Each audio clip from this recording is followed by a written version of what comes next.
Punjab Kesari Jagbani TV देख रहे सभी दर्शकों का स्वागत है। मेरे साथ जॉइंट सीपी रविचरण सिंह बराड़ जी हैं।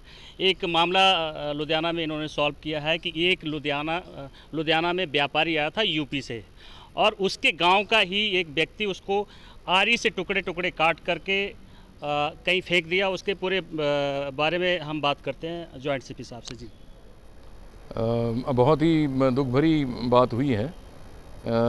जलालाबाद एक गांव है यूपी में, वहाँ का एक व्यापारी था और इस्लाम नाम था उसका। वो यहाँ पे आया था, तकरीबन 25,000 रुपये अपने साथ लाया था और यहाँ से कपड़े वगैरह लेके जाके उसने वहाँ पे उसका व्यापार करना था। तो यहाँ पे अपने ही गांव के एक आदमी मोहम्मद महफूज नाम के, यहाँ पे टिब्बा एरिया में वो रहता था, तो उसी के पास आके वो रुका। और जब उसको मालूम हुआ, जिसके पास वो रुका था महफूज को, कि इसके पास पैसे हैं, उसने पैसे मांगे उसको कि मुझे किसी काम के लिए पैसे दे दूँ। तो उसने मना किया उसके लिए कि नहीं, मैं तो व्यापार करने के लिए आया हूँ।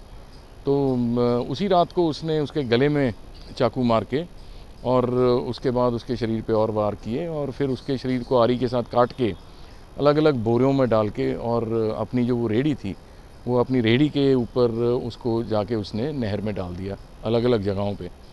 तो हमारे पास 27 अप्रैल को गुमशुदगी की रिपोर्ट लिखने में आई थी और उसके बाद हम लोगों को ये सारे मामले की जांच करने के बाद ये पता लगा कि ये एक कत्ल का मामला है और इस तरह से कत्ल हुआ है। इसमें सेफ सिटी कैमरास ने बहुत हमारी मदद की और वो पूरा रूट हम लोगों ने देखा, जैसे जहाँ पे वो महफूज अपनी रेडी पे डाल के अलग अलग थैलों को लेके गया। और उसके बाद महफूज से हमने आरी और उसका जो वो चाकू था जिससे उसने उसका कत्ल किया, वो भी बरामद किया। महफूज के ऊपर जो खून के धब्बे थे जो उसके कपड़ों पे लगे हुए थे, वो खून से सने हुए कपड़े भी हम लोगों ने बरामद किए हैं। और ये चीज़ कम्प्लीटली एक ग्रूसम मर्डर इसको हम कहते हैं और अच्छी तरह से पुलिस ने काम करके इसको सॉल्व किया। सर, कैसे पता लगा कि ये जो व्यक्ति वहाँ से आया यहाँ पे लुधियाना में कपड़ा खरीदने के लिए, वो गायब हो गया? तो किस तरीके से पता लगा पुलिस को कि ये कितना दिन से गायब है? किसी ने कंप्लेंट किया था या उसकी फैमिली के लोग ढूंढने यहाँ पे आए थे? ये 18 अप्रैल की बात है। ये तो 17 को ये आया था, 18 को इसका कत्ल हुआ और 18 और 19 की सुबह को उसकी बॉडी जो थी वो डिस्पोज ऑफ हो गई। और लेकिन जब वो अपने गांव वापस नहीं पहुंचा तो उसके घर वालों ने बात की महफूज से कि भी वो कहाँ पे है, और उसका फ़ोन भी बंद आ रहा है। और एक और बात भी थी कि जो मरने वाला है इस्लाम, उसका साला भी यहीं पे रहता था, तो उसने भी महफूज से आके बात की। तो महफूज ने उनको बताया कि ये वापस जा चुका है अपने गांव, लेकिन गांव वो पहुंचा नहीं। तो कुछ देर उनके गांव वाले ही पता वगैरह करते रहे।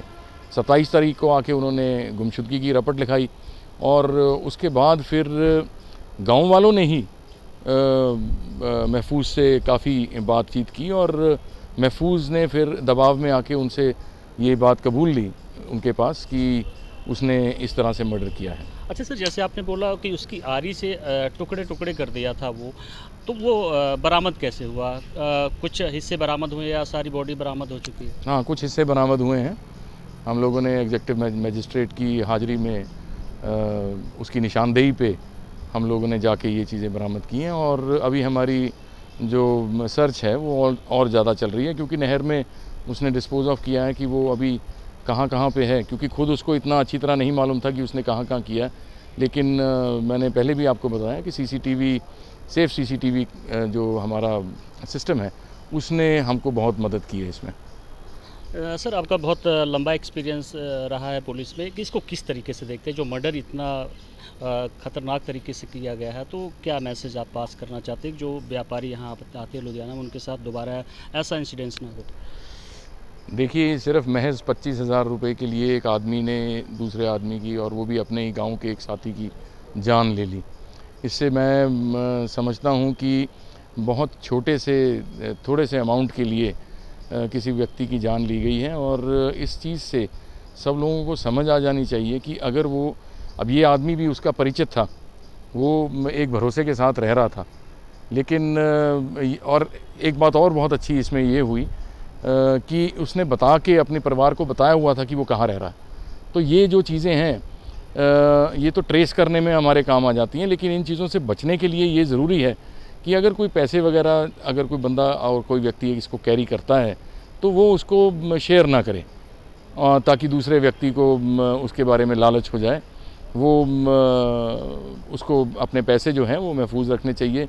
और दूसरी बात एक और भी है कि आजकल सब काम जो है वो डिजिटलाइज हो गया है और एटीएम से भी आप पैसे अपने निकलवा सकते हैं और कई और तरीके हैं जिससे आप अपने पैसे निकलवा सकते हैं। तो कैश ज़्यादा लेके आपको नहीं चलना चाहिए। जी बिल्कुल, आप देख सकते हैं ये जॉइंट कमिश्नर साहब कह रहे हैं कि सिर्फ 25,000 रुपये के लिए इस्लाम नाम के व्यक्ति को आरी से काट करके उसकी हत्या करके नहर में डाल दिया गया। तो ये बहुत बड़ा मैसेज है। जो भी व्यापारी लुधियाना में यहाँ पे आता है शॉपिंग के लिए, तो कम से कम ये कह रहे हैं कि कैश के बारे में किसी को नहीं बताना चाहिए और डिजिटाइजेशन जो हुआ है उसका प्रयोग करना चाहिए। राजेश गौतम, जगबानी टीवी, लुधियाना।